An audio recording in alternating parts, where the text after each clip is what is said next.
We're going to talk now about diving. Because of course the Galway Aqua Club has been around these parts for a long, long time, and I decided just to invite them in just to see what they're up to this weather. So Rory Martin, their president, and Thomas Moore, their equipment officer, has joined me in the studio. Good morning to you, lads. Good morning. Good morning, guys. Can I start with you, Rory? Diving. I suppose there's two facets to it. There's first of all the leisure facet to it, and also there's the serious side of it. From a social and leisure point of view, it must be a spectacular sport to be involved in. Yeah, we're very lucky, Jerry. We're on the west coast, and it's some spectacular diving local to Galway. So our club, we dive throughout the year, every Sunday during wintertime, and then in summertime we dive on a Wednesday and then again on a Sunday. So we usually pick our local dives would be in maybe an hour and a half radius of Galway, so likes of, we'd say, Kilkee, Doolin, the Aran Islands, and then further north again up to Killary Harbour. And it's a very enjoyable pastime. Typical day might be head out to the Aran Islands, do 2 dives, stop off, have lunch in Kilronan in between dives, and come back in. So we're, as I say, we're very fortunate to have good quality diving. And what can you get to see under the sea? Yeah, it's the most commonly asked question. So I think people have this illusion there's a minefield of Tesco trolleys and down there, but it's not. It's absolutely spectacular. Offshore. Example would say we dive regularly off Inishmore. So if you can imagine the landscape above the water, that extending down below, down 20-30 meters. So you have various would say walls, and they would be covered with life. You would then maybe have shoals of fish swimming by. On occasion, we've dived or swam with dolphins. Dusty the dolphin was a regular down in Fenor. So we see various things during the dive, and it's very relaxing and enjoyable. And I suppose the obvious question, Thomas, as equipment officer, people that might be considering starting off diving, there's obviously training involved, there's obviously the cost of equipment involved. Is it expensive? As with any sport, it's expensive to get initially set up in it. The gear is expensive to buy, but I'm still on a lot of my first gear after diving for 10 years, so it pays for itself over time. And from a training point of view, can somebody just pop on the gear and get into the water straight away, or there's obviously through the club you provide an Through the club we provide a training system where it takes place over the winter months every Wednesday evening, and we do a series of lectures to cover the theory side and to learn how to dive and all the effects it can have on the body, and then we also go into the swimming pool where we teach people how to snorkel first. And do people have to be good swimmers? Not necessarily. I can hardly swim a stroke myself. I'm diving 10 years, it hasn't bothered me much. It helps to have a comfort in the water, but you don't necessarily need to be able to swim 200 lengths of the pool. All right, and speaking of comfort in the water, the weight of the equipment, is that an issue, or does the buoyancy of the water remove a lot of that? In the water, the weight of the equipment isn't an issue. It doesn't bother anybody. Sometimes on some of our shore dives we have to walk over rocks and climb down to the shoreline, and for some people that can be an issue starting off, but generally you build up the muscles and you get used to it. And I suppose one of the other things people often see is people getting into the water from a boat, for example, and they just always sort of pop in backwards. Is there a good reason for that? That sounds like a stupid question, but it's... well, it's the easiest ways. All right, so it's just for simplicity. Yeah. Rory, talking about the club itself, where's the club?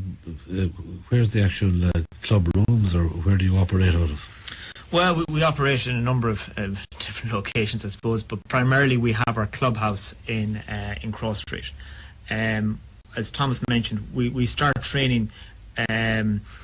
We start training in October, and then we work in conjunction with the NUIG or GMIT Scuba Diving Club there. So we give lectures in the college on Wednesday evening, and then the pool work will be the NUIG Kingfisher pool. So We move around from there. Now our boats themselves, we have a very good relationship with the Harbour Board, and over the last number of years they've helped us house the boats in around the dock area. We hope soon to be moving into the new Galway Ocean Centre. It'd be fantastic to be with other marine clubs as well. So I would say if you ask the question, maybe in a month, 2 months' time, our new home probably will be the new Galway Ocean Centre. Right. Now, you sort of mentioned to me before we went on air that there's a lot of diving activity in Galway, but not necessarily everybody knows about the Galway Aqua Club. Yeah, there's a lot of people would have, let's say, gone abroad, have done their basic diving course, what's called a PADI course, and got interested in diving. And there is a number of PADI schools around Galway. But then there are, we ourselves are more our club, so any funding or any money that comes into the club is put back into the club itself, investing in purchasing boats. So sometimes people don't realise that there is an active club within the city and might necessarily just go to the commercial end of things. So we're always looking for new members, always looking for people to join the club. And Thomas, just back to the equipment side of things again, if somebody wants to start off, the club can provide them with equipment just to see if they like it and see if they're capable of doing it. We can. Generally, you can borrow. Every diver has his own, or his or her own set of equipment, and generally for 1 or 2 dives, we can borrow equipment off somebody to get started. But the club doesn't actually have diving equipment as club equipment per se. And if you're a diver here with the Galway Aqua Club, and let's say you're abroad, is there any restrictions, or is there any sort of license to go with it? In other words, can you dive abroad? Not all the certificates we get are actually quite well recognised worldwide and very well respected. The other side of it, Rory, we just touch on is you also supply, I suppose, a service to the community. I'm sure it's often, along with the Garda's Sub Aqua Club themselves, that you're called upon maybe to help them out in searches and that sort of thing. That's correct, yeah. So within the club we have a search and recovery unit. Not every member in the club would say is part of the unit. There's no pressure to join up. But if you decide to be part of the unit, you go through a very important training program to learn the various techniques for search and recovery. So on occasion we are asked to assist with the search for somebody that may have suspected of drowned in a particular area. So it's a very delicate, sensitive matter, but over the years the club has carried it out to a very professional level. Recently we received a letter from a family that we were involved in a search 7 years ago, and they expressed their gratitude and appreciation for our involvement that day. So it is very important, and we recognise the value it gives back, or some degree of closure it gives to a very tragic situation. I meant to ask you earlier, if you're down underwater, are there many wrecks in Galway Bay? Is there treasure down there that we should know about? There is treasure, we haven't found it yet, but there isn't too many wrecks in Galway. There's a few around, but traditionally the ocean's just too rough around these parts for them to survive over a couple of winters. They tend to get smashed to bits. Right. Now, you have an open night coming up in October. Just tell us a little bit about that, Rory. Yeah, sure. We'll be in Busker Browns on Friday the 7th of October. And it's for anybody to come in, and we'll give a presentation, a talk about the club, the costs, what's involved in getting set up, what you need to do. And then for those that are interested, we'll also have a try-a-dive. So probably in one of the pools. So you get to try on all the gear, see. Do you enjoy the idea of scuba diving? Some people, it's not for them at all, they're not interested, but at least give them an opportunity to give it a go. How important is it to have the recompression unit in UCH so close?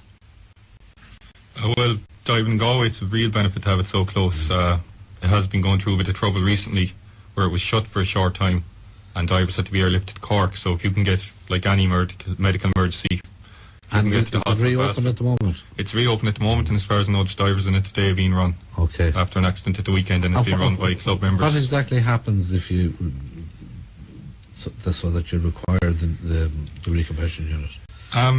Well, the classic one is if you come up from depth too fast and there's bubbles in the bloodstream, basically. And All right. the chamber will put you back down and get the bubbles out of your bloodstream. All right, okay. But it's nothing to be feared, really. I mean, with proper training and proper diving, it's not to be feared. And that's what you're all about. Have you a website? We do, galwayswakaclub.com. All right. We find our Facebook page has got a number of hits as well, so same name again. All right, galwayswakaclub.com.